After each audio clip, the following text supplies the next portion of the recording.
empowerment is, of course, very well known and used. But I think that is, to me, that feels like the next step up from resilience.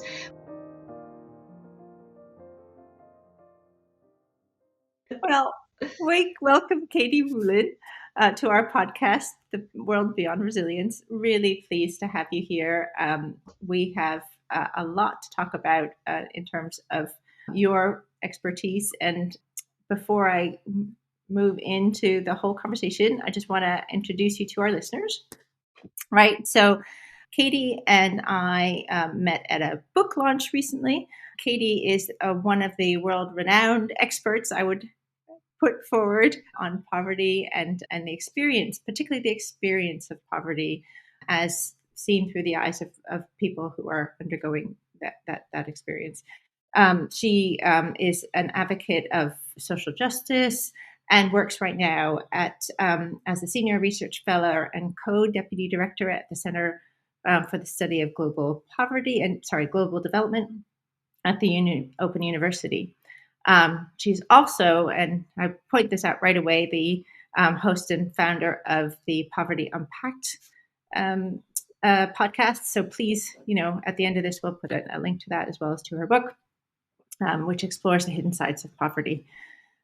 Keetie has a PhD in public policy, has been advising on public policy to leading politicians and advising academic writing in academic journals and talking to The Guardian and doing all sorts of wonderful things around poverty for over 15 years. So we're really pleased to have you here, Keetie. I don't know if I've covered everything. If you would like to add anything more to that. That's a really kind introduction. Thank you, Carolyn. I'm really happy to be here. Okay, super. And as I said, we met at this book launch. I'm going to put this right up here so everybody gets a chance to see it. The Empathy Fix. I'm particularly taken by the work that Keetie does on poverty and was really pleased to be there. And I hope that we have a chance to talk about the book a little bit as part of this podcast. But before we do that, we always start our podcast with more personal stories. So what I'd really like to do, Keetie, if it's all right, is to ask you specifically about your resilience story. So everybody has a resilience story, and probably many of them. Maybe you could pick one of them to show what resilience means to you, and kind of launch us onto your feeling about resilience. Thank you, Carolyn. Yes, a really interesting opening question, and I gave it some thought before we started speaking today. And actually, you just mentioned there might be many stories, and that's the thing that came to mind for me in thinking about this in first instance as well. Like, there's many aspects in life where one could be resilient or not, or where I found my resilience, and at different times in my life.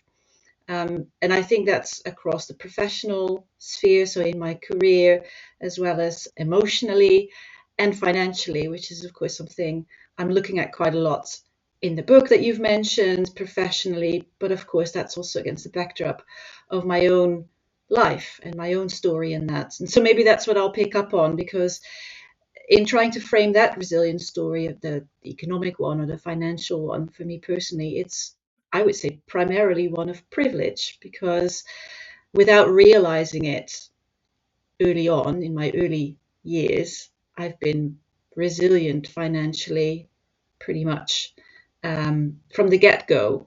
As a child, you don't really realize this. You start realizing it when you go out in the world.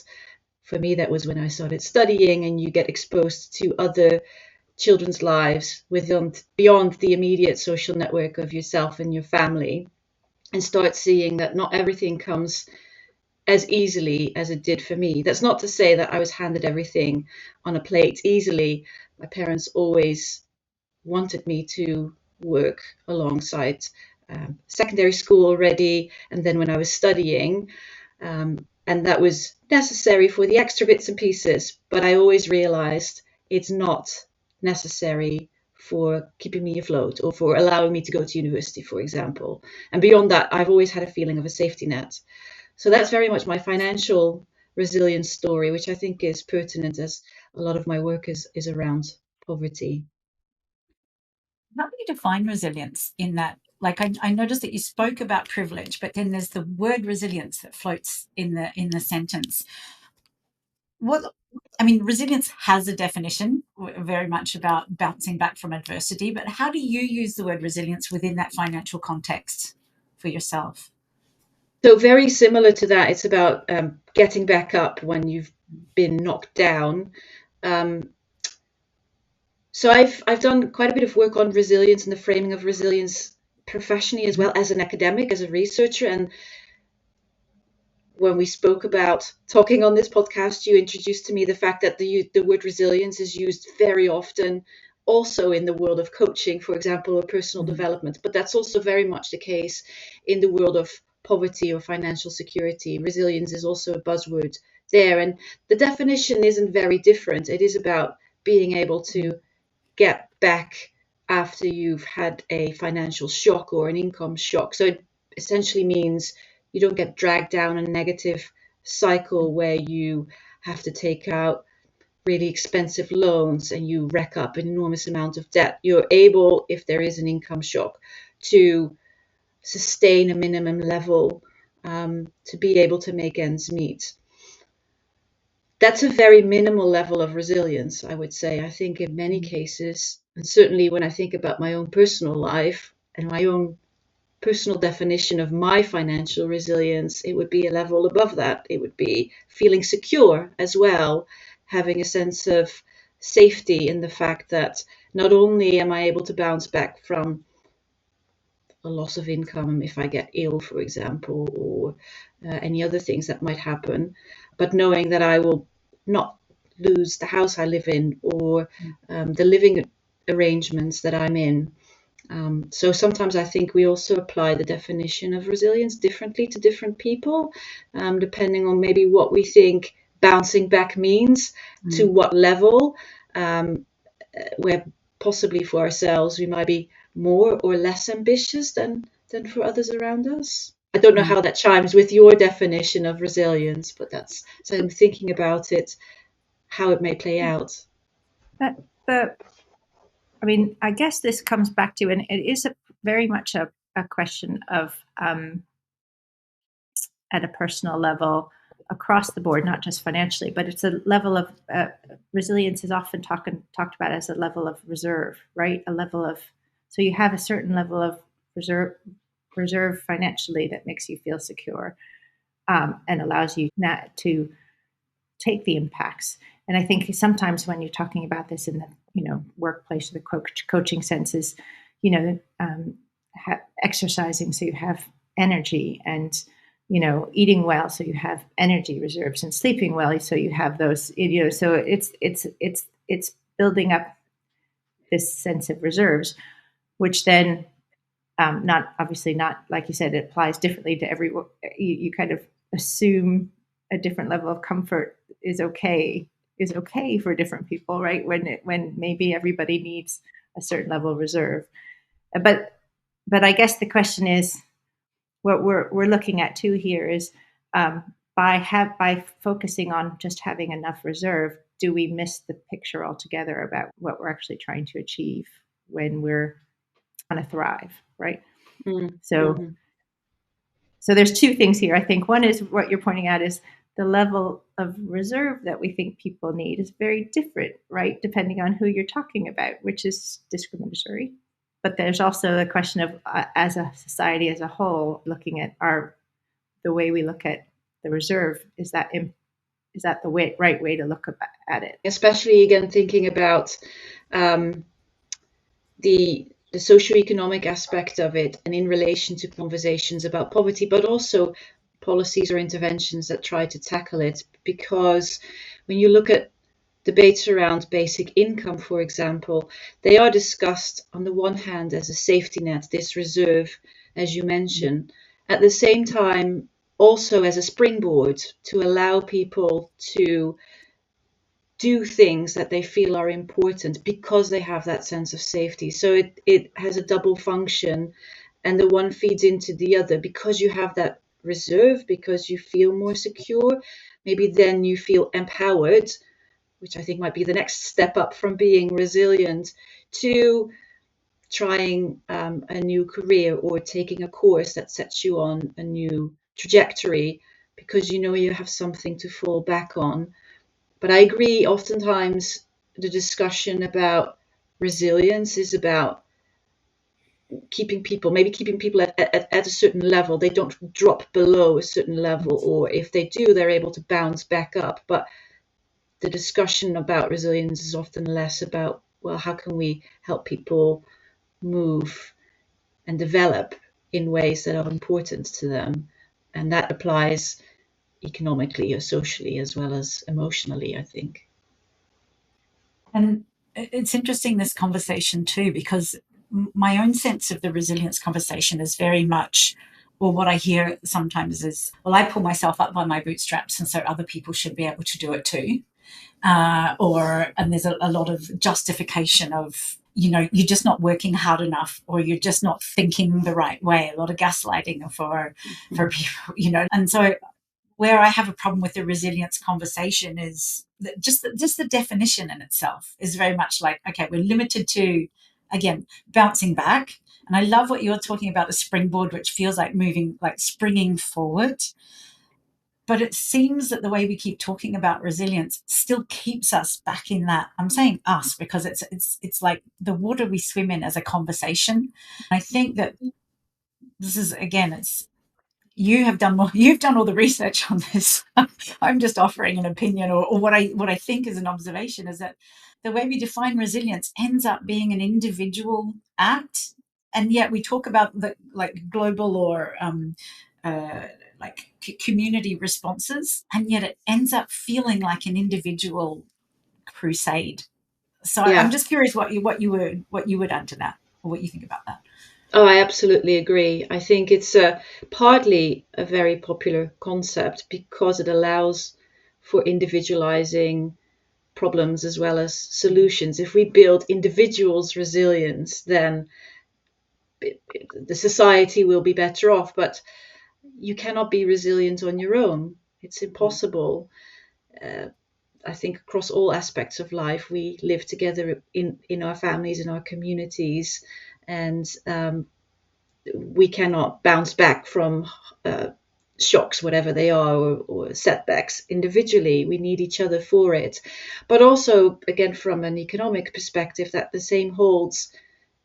Again, I think the reason for its popularity, the popularity of resilience in, say, anti-poverty interventions, is because it allows focusing on the individual, and that makes it possible to be very focused in interventions, narrow, one might say, and very targeted. So if we direct certain resources towards an individual, then we can very easily see whether it has an impact on their lives.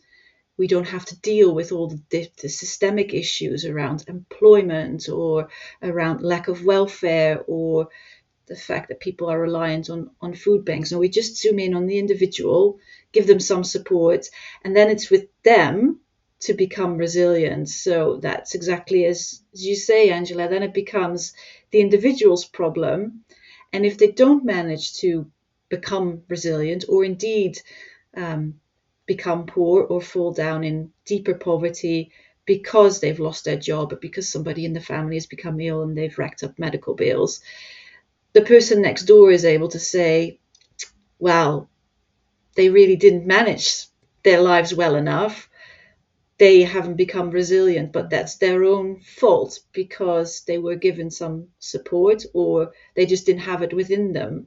But resilience is an individual something. So if it's not with the individual, then it's their fault. So I totally agree with you that it's a problem of the concept and the way we approach it. So how do you think... go ahead, Carolyn. Yeah.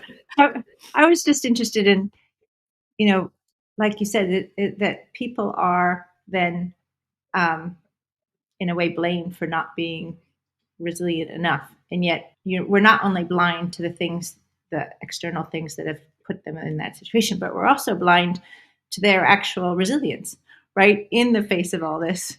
It's quite paradoxical, right? Because they've not pulled themselves up, they're still dealing on a daily basis with so many things, right? And we never recognize that. We never recognize that I think you put it in the book, the cognitive load that people are going through all the time to try and manage even in the most desperate circumstances, right? Yeah, I think that's such an important thing to point out, because we have an idea of what resilience looks like differently for different people, but a certain benchmark when we think that person is doing well. But actually, when people aren't doing so well, but they are managing, they are coping on a day-to-day basis, that is essentially what makes them resilient. And there is a researcher in the Netherlands also working on the issue of poverty, and he speaks a lot about how people who don't have experience in poverty have this sort of fake notion of being able to cope better if they were in that situation. Or if I had a lack of money, I would still maintain my healthy eating habits. I would still go and do sports, or I would be able to manage my finances much better. And again, this sort of blaming of others for possibly not being resilient, but as you say, Carolyn, also not seeing the resilience because they somehow think they would be doing it better, which I think in 99% of the cases probably wouldn't be true, because it requires such, as you mentioned, cognitive load, energy, headspace, capacity to deal with constant stress. And we're talking about the financial remit a lot now, but whatever stress there is, and just coping, even if you're struggling every day, is a form of resilience. I agree. I'm really touched by this conversation as well. And this is why I think we're this resilience conversation, we need to transform it. And we might not be able to transform the definition of resilience because it's a definition in itself. It's just about bouncing back. And when I think that, that conversation on resilience was initially about the capacity of a polymer to retake the same shape after it had been subjected to heat, I'm like, why are we applying this to human beings? This doesn't seem right in the first place.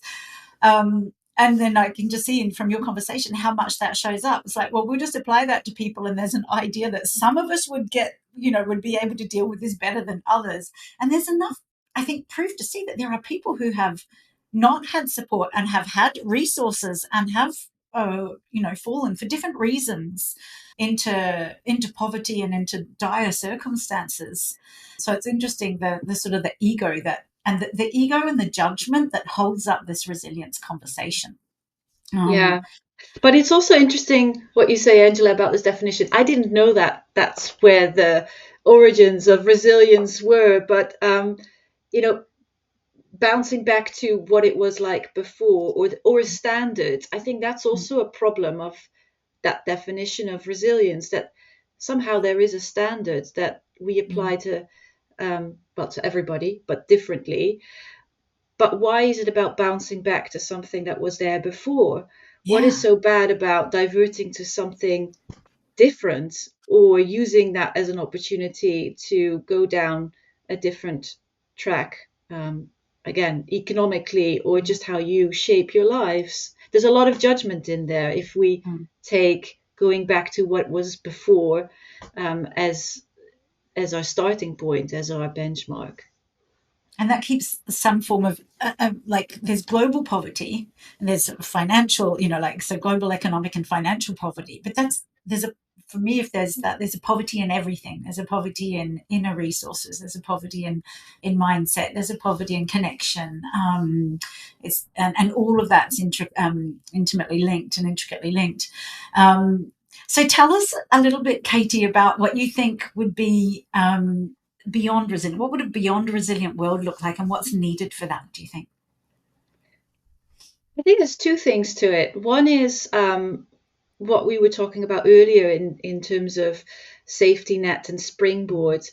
I think something beyond resilience would be the phrase of empowerment, which isn't new in any shape or form. Also across many domains of life, including in the world of socioeconomic studies and political studies. Empowerment is, of course, very well known and used. But I think that is, to me, that feels like the next step up from resilience. But alongside that, it is also taking different directions. So they go in hand, I guess. You're empowered to choose the life for you that you value. So there's an element of freedom in there, in choosing your values and choosing what you find important, and being able to chase your dreams as you will, but not dreams imposed on you by anybody else, dreams that you set for yourself. Of course, they are socially and culturally constructed. I appreciate that. But within that, you choose your own path. So it's less about thinking, what was behind me? Where was I before? Can I get back to that? It's more about, well, what else is out there? And maybe what I had before is where I want to get back to. But maybe it is something else that I would like to achieve together with others in my relationships, with my friends, with my family, with my community, and me, myself, in the bigger world around me, not just me as an individual. So to also take that individual view away from our own concepts of where we want to go in life. You're speaking to a coach, so of course I'm all for the the dream, and we talk about the individual, but I also hear, to me, it's there's something we all have personal. It's personal. Our lives are personal. And I think the resilience conversation that we were talking about, the bouncing back, becomes very individual. But when I hear you speak, what it feels like in that freedom, the freedom to choose, there's some personalness in there, not just me, the individual, but I'm hearing you talk about within my community, there's my personal capacity and my personal dreams, and how do they interlink, connect with the dreams of the other people in my community and my culture, and that too. Yeah, absolutely. And in a lot of my research, I framed conversations around well-being. What do you think constitutes well-being for you? What do you need to live well, to live a good life? And of course, often people first frame it, especially if they do live in poverty, in having the ability to meet basic needs, to buy food, to live well in a good house, etc. But very often, after that or next to it, is about being able to connect to other people, to be a good mother, or to be able to be part of a community. And realistically, that often also means being able to contribute to birthday parties or going to a wedding in a nice dress. So these elements are all interlinked. So the personal is not individual; it is connected to those around us. I had this really deep thought as you were going through this, which I'm not sure, Keetie, you're going to go with, but will you bear with me for a second? You in the book have this, the 3 R's, which is about, relating and realizing and then reacting, right? Did I get those 3 right? Yes.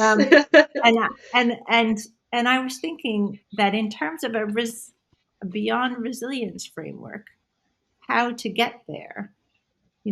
I know the way you frame it is how do you build empathy for and then do something in the right way for somebody. But actually, if you turn it back on yourself and your community and the world, those 3 things are still very, very as relevant. So how do I relate to the problems that I'm seeing? How can I understand them better? How then do I want to realize what I want to change and what we need to do is to change? And then how do we then react together? And what I've been thinking about this over the last few days is like, what a lot of the time and again, you mentioned in this book, we don't have the bandwidth or the kind of mental capacity anymore to even take that very first step, right? To spend time relating to someone else or to a problem in a much more deep and meaningful way. And then we don't even go the next step, which is to think through, well, what does that mean about the way I've thought about my world and how I want to change that, right? And then to react. I mean, my goodness, so in a way, we kind of, you set it out. We kind of know what we need to get beyond resilience. We know what we need to kind of do something about. We know the steps, but we can't get people to do it. Right? How come we can't get people to sit down and do it? Right? What are your thoughts on this? How have you been able to get beyond resilience in this way? That's a really nice way of taking those 3 R's that are in the book on empathy, and thinking about it in relation to our personal lives. I really appreciate that, and I think you're absolutely right.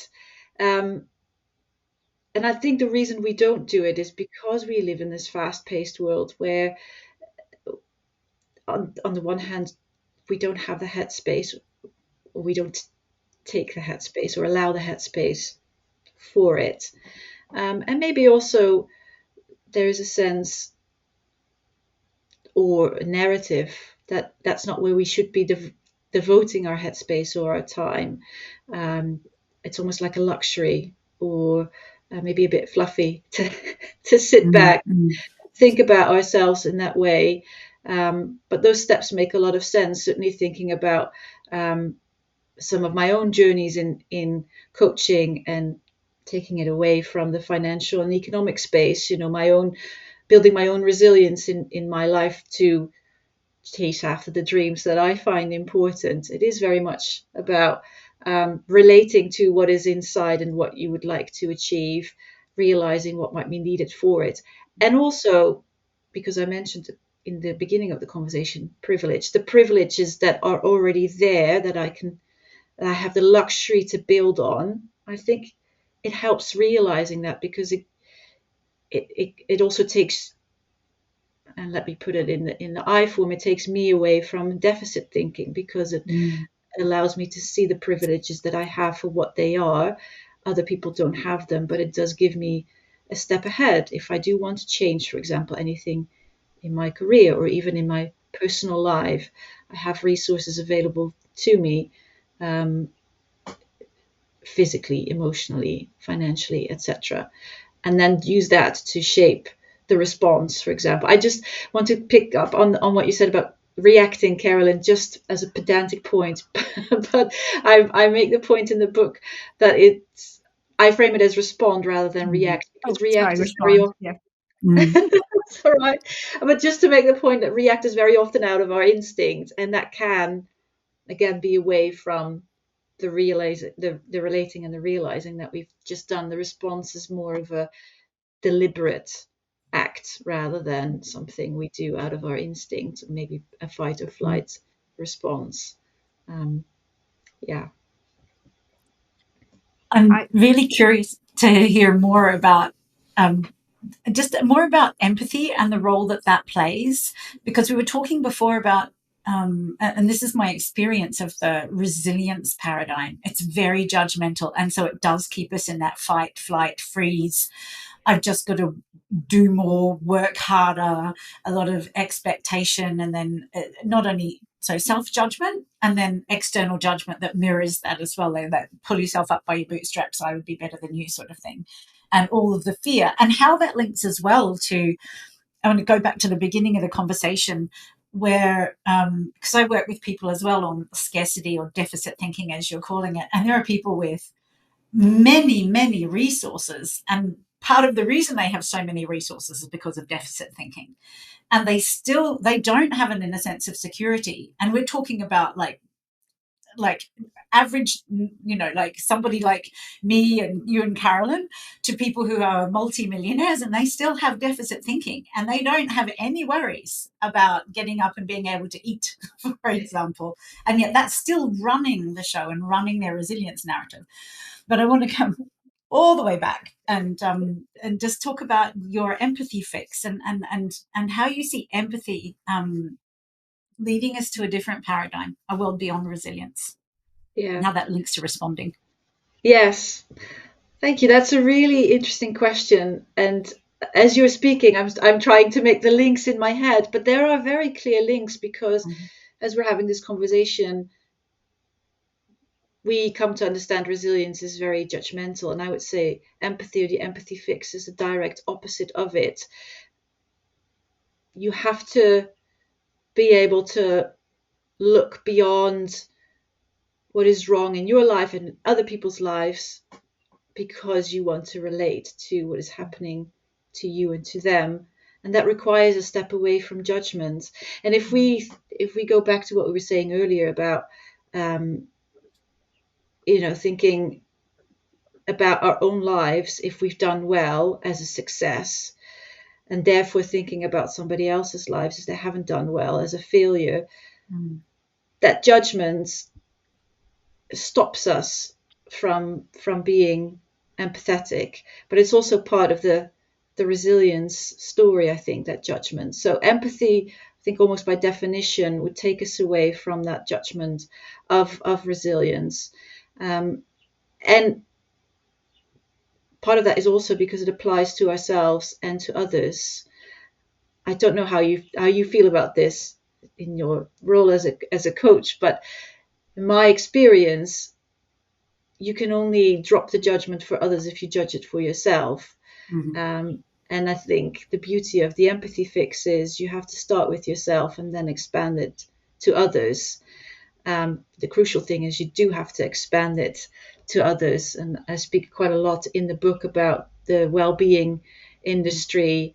And I take issue with the fact that very often it's individually focused. So it focuses on us being kind to ourselves, but I feel often there's a limit there to then not extending it to others. So we free ourselves from judgment about where we got to and how successful we are, but that allows us to stay judgmental towards others as a way to tap ourselves on the back for our personal successes.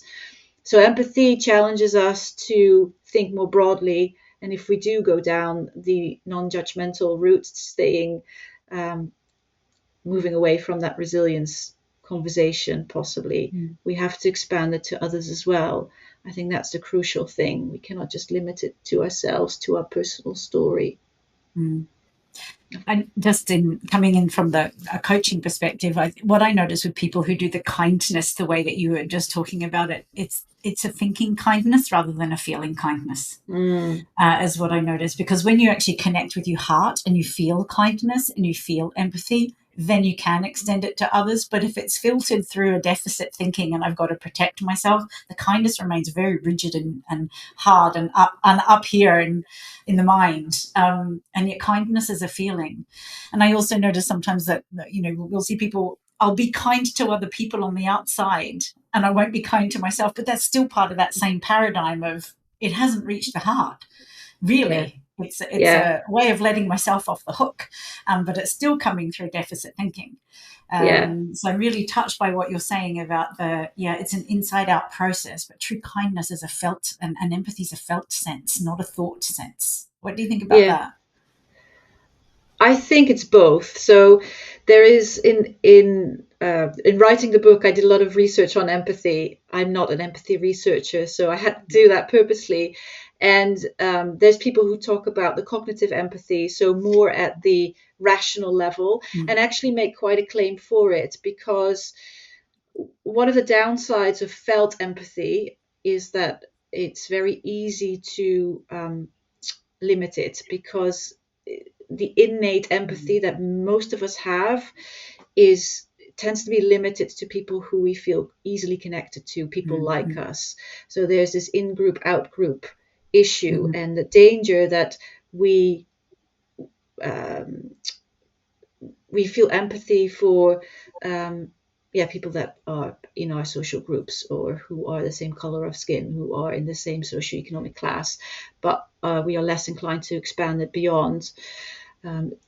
So some argue for the rational, more cognitive empathy to realize that that's what we're doing, and so we extend the empathy onward. So I think it's a combination, but I do really appreciate what you're saying about people rationalizing kindness for themselves, and that stops them from broadening it out, felt for themselves and then for others. Yeah, absolutely. That's really interesting. Thank you.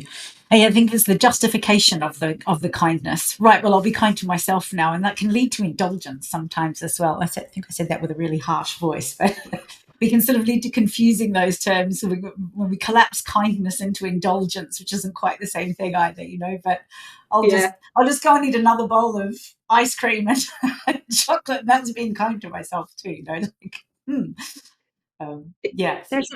There's another narrative that you bring out in the book that I think is in parts, which I think is in our society as well, which is around, so there's the scarcity narrative. There's also the no pain, no gain narrative, and I think there's a quote in here that says sometimes people need to think they need to lighten the load and other people think they need to just fight through the pain. And most people are, the narrative right now is let's fight through the pain and deal with it. And it's such a miserable way of looking at the world, right? And how are you supposed to get energy when you're in that mindset of it's going to be hurt all the time, right? It's quite awful, right? But I just wondered whether you had any more thoughts from writing the book about that particular element of resilience. Yeah, it is quite a miserable way of having to lead life.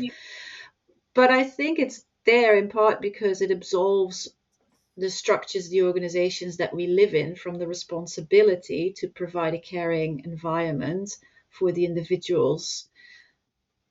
We place the responsibility for moving up in the world, whatever space we find ourselves in, with the individual rather than with companies that people work for providing good working conditions, clearly defined working hours, reasonable pay, health insurance, depending where you are in the world. But instead we say work hard, play hard, as a badge and make it a badge of honor as well. It's very convenient. It's a very convenient way of placing things back on people themselves.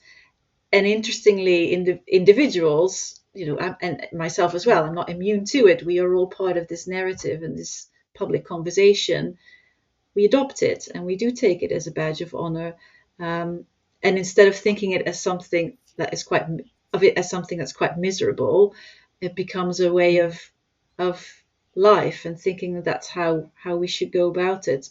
But it's refreshing and needed to see that it's not necessarily the way it needs to be. We can actually be in a more caring society. We can set up ways of being together and working together that are framed around notions of care for each other and generosity and kindness, empathy as well, of course.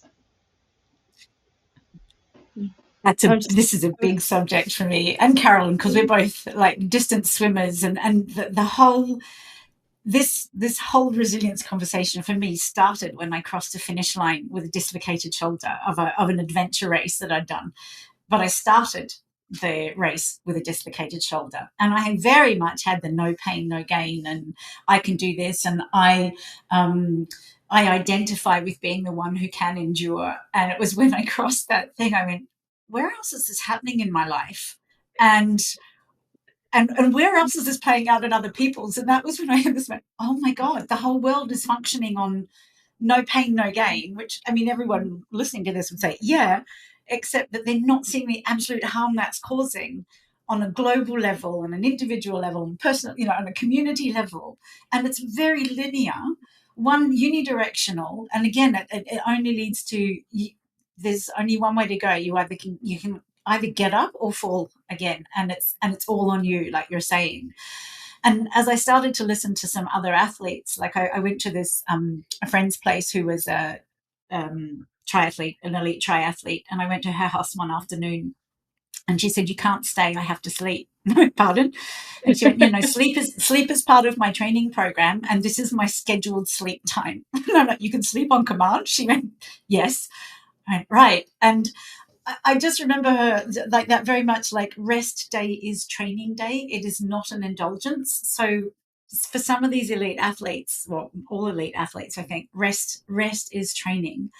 And I've been starting to learn that, and I know this is still the individual, but I wonder if we filtered this out into society with the well-being, like recognizing that rest is not an indulgence, it's essential for human thriving, but also for best results in anything.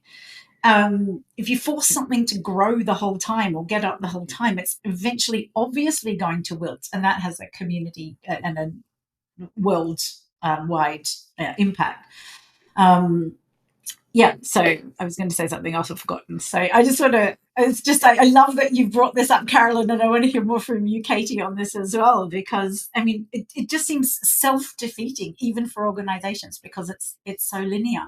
And there's such, that's what I wanted to say. There's this 4% rule that they've done some research on as well. You might know this already. It's Stephen Kotler, I think, has been doing the research that the difference between the challenge and the capacity, I'm saying skill set because often if we put that in an organization, we'd say skill set, but current capacity should be more than 4%. And we can keep building on a 4% challenge that actually allows humans to thrive. So we don't have to make gaps so hard for people so that it's so painful. And you can actually, instead of looking at these elite athletes who get into this state of flow and can really achieve amazing things, results that they would never have been able to get by grinding away, making it difficult, pulling themselves up by their bootstraps, gritting their teeth, and doing it all alone. So I'm throwing that back into the conversation because I'm fascinated by this no pain, no gain, and why are we still doing this mindset? Yeah, and I think actually we've gone backwards on this when I think about the socioeconomic sphere of it, and when I think about the research that we do on how people build their livelihoods, have jobs to live their lives. When we industrialize, at some point there was a recognition that it's more productive if people have reasonable working hours, go home, have a family life, have rest. But we are now in a position where many people work multiple jobs, work shift work, have to juggle that with family care, family life, and especially women, obviously. But that almost goes unquestioned, certainly for people who are on lower incomes, where it's just accepted that this is what they have to do to live well. And then we wonder why they're not making, quote unquote, more of their lives. Well, it's just impossible. It's the daily grind of it. And there's a lot of pain and no gain at all. So, I agree with you. I think what you've just said about athletes needing to take rest, I think that holds for all of us. We can apply that logic in all parts of life, but certainly in thinking about how we organize ourselves socioeconomically, we might have taken a step backwards than forwards, which I think is really quite dangerous. I would like to, I think it is also fascinating, but one of the things, and I love the fact that you're able, Kate, to keep bringing us back to, your focus, which is around, poverty and how people are living their lives and how we can do something about it. The one thing that we touched on, which I think it needs more discussion, is this scarcity narrative. So the fact that people feel as though we don't have enough, and therefore it makes people want to shut down, pull what they have, to their chest, not share it with anybody, not do anything with it, because they're scared that there's not enough around of something or other. And that, again, as Angela said, happens at all socioeconomic levels, but in particular, that the impact on that, of that feeling of scarcity, and that makes us feel less resilient, and then feel less able to do something different with our lives, is changing is impacting the whole way the world works at the moment, isn't it? And particularly, you can see with especially the decisions that have been made over the last few weeks about cutting aid to, that will help millions and millions of people, because we just don't think we have enough. to help people right now, right? Which is so painful to watch, right? So I was just wondering whether you have any comments on that from your perspective. I think powerful people play in very strategically into what feelings of scarcity can do to people. Scarcity and insecurity. I think those feelings that you are describing, Carolyn, are reinforced by the very real insecurities that we have in our societies, whether that's climate change, causing many more people to be worried about whether floods are going to ruin their homes, to all sorts of narratives around migration, for example. It makes us feel as if we have less than many of us have. It makes us feel scared and worried. And as we've seen in the last few weeks, before that, politicians and powerful people play into that to their advantage, because it allows us to cut down aid budgets, for example, or to divert money away for communities and well-being in societies, and siphon it off to those who already have quite a lot of power and money. So yeah, it's something that is in our psyche that people play with quite strategically, and sadly enough. But I think if we are able to accept that the scarcity is partly, and I'm saying that particularly for those who do have enough money, for the middle class and upper class, the scarcity is in our heads, not so much in our pockets.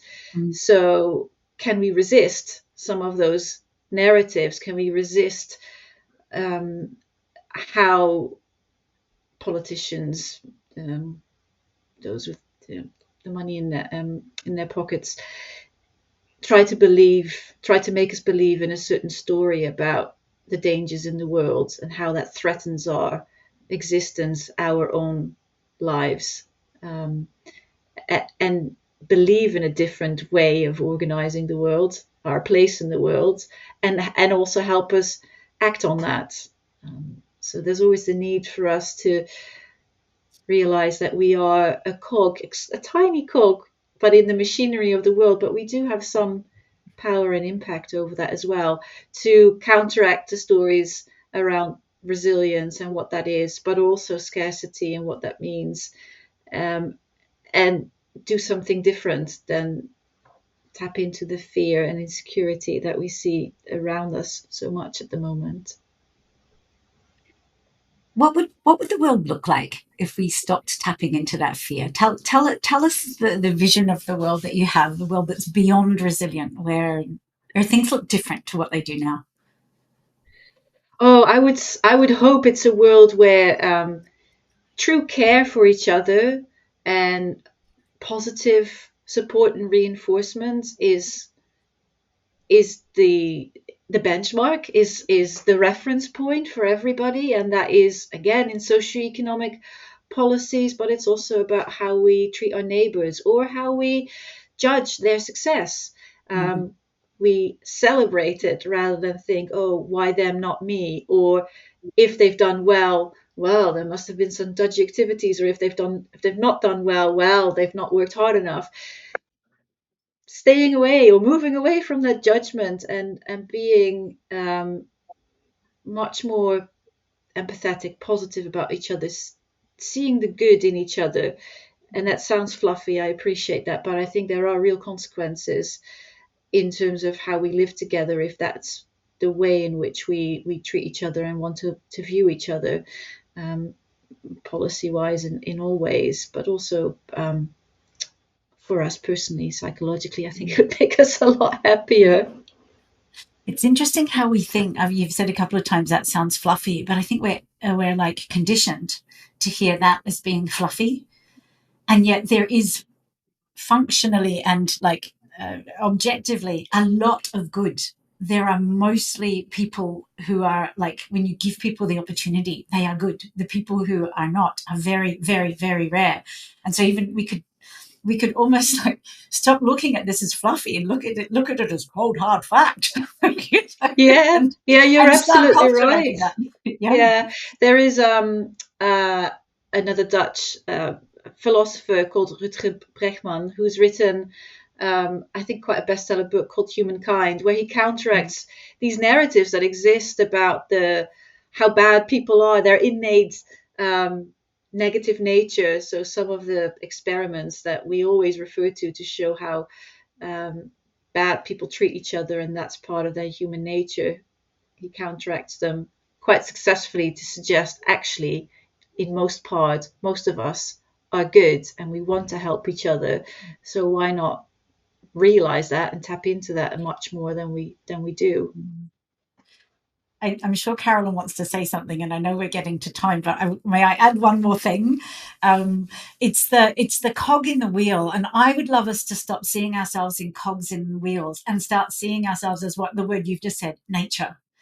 The comparison, the self-comparison to some form of machinery is just, that is, to me, is as ludicrous as comparing our capacity to bounce back after being subjected to heat. It's like, we're actually living organisms. We're nature.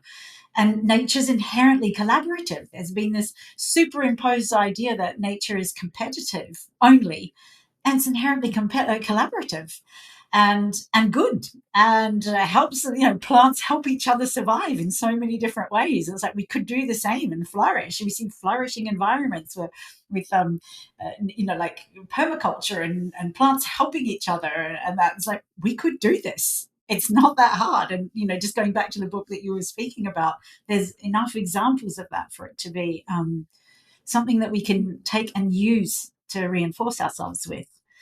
I wonder what difference that would make to the world, and to how we consider policy, and to how we reflect on the different systemic ways of interacting with each other, and the world that we could grow then. Mm-hmm.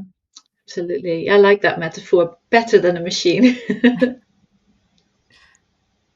Keetie, it's been such a pleasure having you on this podcast. We've had such a really interesting discussion, and I so much appreciate your reminding us again and again about the different lenses that we're using when we're talking about not just resilience, but scarcity, but poverty, all those things. Is there anything else that we didn't touch on that you think we should have picked up on in this conversation? I think we picked up on a lot of very interesting things. So thank you for that conversation and allowing me to have it. The one thing I'd like to say is that there are so many beautiful stories of, whether you want to call them resilience, of empowerment, of people around us in their day-to-day lives. And I hope I've also conveyed some of those stories in the power that they have in the book, in the Empathy Fix. But it's mostly about people living their daily lives, not the grandeur of big achievements of those few people that we see on TV, in the news, about the big things they might have achieved sports-wise or career-wise. So the one thing I'd like to leave the conversation with is to encourage people to see that in the people around them, is that there's so many things to learn from others, resilience, empowerment, or otherwise. And I think if we open our eyes a little bit more and wanting to see it, we can all take positive things from it. Thank you. That's beautiful advice to finish the conversation with. I do have one more question. Okay. Is there a favorite story? I mean, you've got all these stories in the book. Is there one that you could share with our listeners already that's touched you in particular? One of these stories that you're telling about, telling us about, that they could look out for when you can tell. Yeah. There is one that is set in Dhaka in Bangladesh, which is around a program that I was working on in the low income area, and we were visiting a woman who was living a tough life. Her son is ill, and she was visited by one of the community workers from the program we're working with, and talking about how her relationship with her husband was really difficult, and also feared her husband coming back in as we were having that conversation. It comes back to what we were talking about earlier. It's not a grand story of resilience or jumping out of her situation because of the constraints that there are, but she was coping in such a impressive way. I was there and I thought, I don't know if I would be able to manage that situation as well as she is, with all the struggles that she's having with her son, with her husband. And it was just a very impressive reminder of the everyday, and how coping is an act of resistance, resilience, and empowerment, all wrapped in one. So it's one that stayed with me for a long time. Thanks, Keetie, for sharing that. Thank you, Keetie. We could go on and on. I have so many other questions, but I really, really appreciate you taking out the time.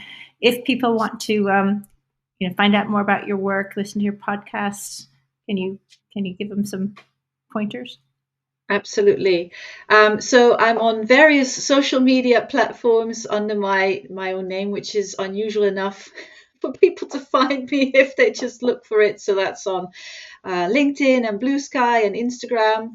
As you mentioned, I also have my own podcast called Poverty Unpacked, where I publish episodes with guests every 2 months. And in between, I talk about all things poverty, things that come on my desk or that grab my attention. And that's also on Instagram and Blue Sky. And then obviously there's the Empathy Fix, Why Poverty Persists and How to Change It, the book, nice bright green. You can find that wherever you buy your books. That could be online, but also more independent local bookshops, which of course is always preferable. Totally is. Thank you. Yeah. Thanks a lot, Keetie, for being with us. It's been a fantastic conversation. Thank you both. I really enjoyed it.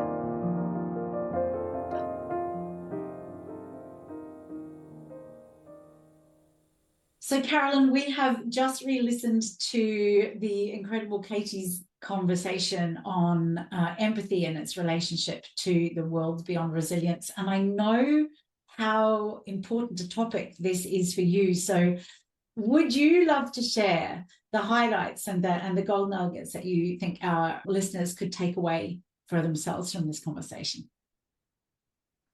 Well, I would, of course. One of the reasons I love this conversation is I'm really invested in the idea of how we get beyond poverty, and beyond resilience and beyond poverty are really connected. And the conversation that we had with Keetie showed that. And it's such a different conversation than some of the ones we've had before, because she really focused firstly around financial resilience, how we experience financial resilience in the sort of middle class versus what people in poverty, how they experience resilience. And really, it's that idea that we don't always touch upon in our podcast, which is part of resilience is feeling safe and secure. Mm-hmm. Totally. And we need safety and security. And we define safety and security partly as, well, how are we going to survive, but also how are we going to thrive? And one our conversation is, in order to get resilience is about surviving, beyond resilience is about thriving. And yet when we are talking about supporting people in poverty, we often only give them enough money, if we do at all, just to survive. Mm-hmm. So they're always in this loop of and potentially falling through the safety net into debt and further poverty. And it's because we don't really understand what they need. And we haven't listened. And Keetie was really, really clear. What is true security and what is true resilience for them is maybe something that we haven't really understood. And that to get beyond resilience for them is really empowering them to take steps in their life rather than just survive. And then even beyond that is the freedom to choose what they want to do, which is again something that we've talked about internally, but also for them it's really practical. And yet we judge people for not doing that. It's the judgment, isn't it? It's not getting beyond. It's a killer for any. It's impossible to thrive under judgment for any of us. Self-judgment, externalized judgment. So that's a really key point that you're bringing up. just coming back really quickly, like as all human beings need a level of stability and safety, and just at least at a particular level, to be able to thrive, to be able to grow. And we have an inner need for growth and stability. And if that stability isn't met, growth can't happen. Like true organic, internal, personal life growth can't happen. So that was a really important point, and something for all of us to look at, like what is the stability we need? What are the stability of people around us and need, and how can we contribute to that, so that not just one person growing and thriving, but collectively the world, the communities in the world. And then, what more did you find out about the judgment? How did that strike you?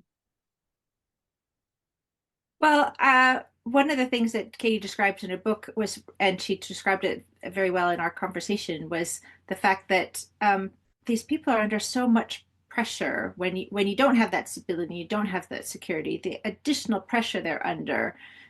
We tend to judge them and say, well, they're not coping, where in fact they're coping 100% more than we are in our daily lives. And we flipped it because we don't really understand what they're dealing with. We don't understand their circumstances. And so for me, it was her prescription in her book is that really those 3 R's: relating to people, and then relating to people, understanding what they're going through, and then going beyond that to realizing what they're going through and really internalizing that, and then only responding and understanding what it's about. But it's much more important to try and think about that in our own lives as well. How do we relate to ourselves? Do we really take the time to understand what we're going through? How do we realize what we might need to do differently to shift it, and then how do we respond, and instead of just always being in react mode? I think what you're speaking to as well, and I know Katie's book's about empathy, and true courage sooner or later requires compassion. I mean, you can have the brute courage of being, I've run off glaciers head first, and my fantastic brothers jumped out of helicopters, and that's courageous. But to really relate to other people, drop your assumptions, question your own judgments, takes another heart quality, which is also compassion. And that's where true courage comes in as well. And that, as you just said, with respect to other people and with respect to ourselves.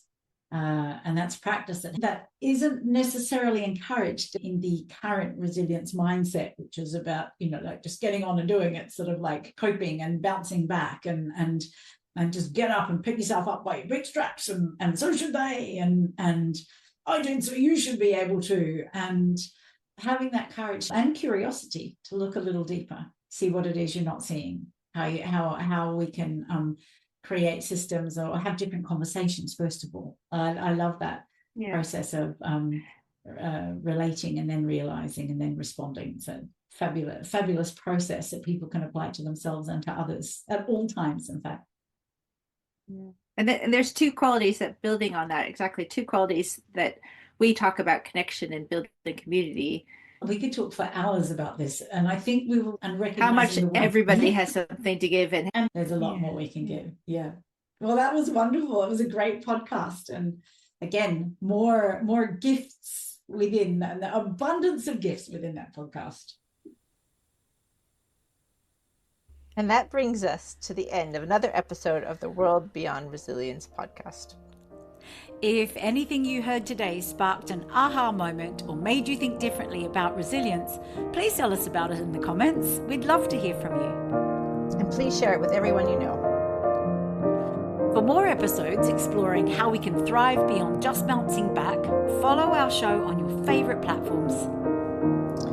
So we absolutely love this topic, and we can see the possibility for this to create really powerful, vibrant, prosperous change in organizations and systems. So if this conversation interests you and you start to feel that spark as well, and you think it would be useful for yourself or within your organization, feel free to get in contact.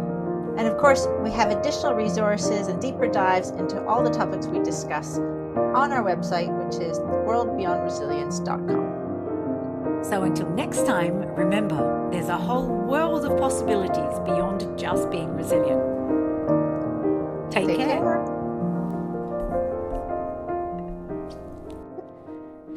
Give us a call.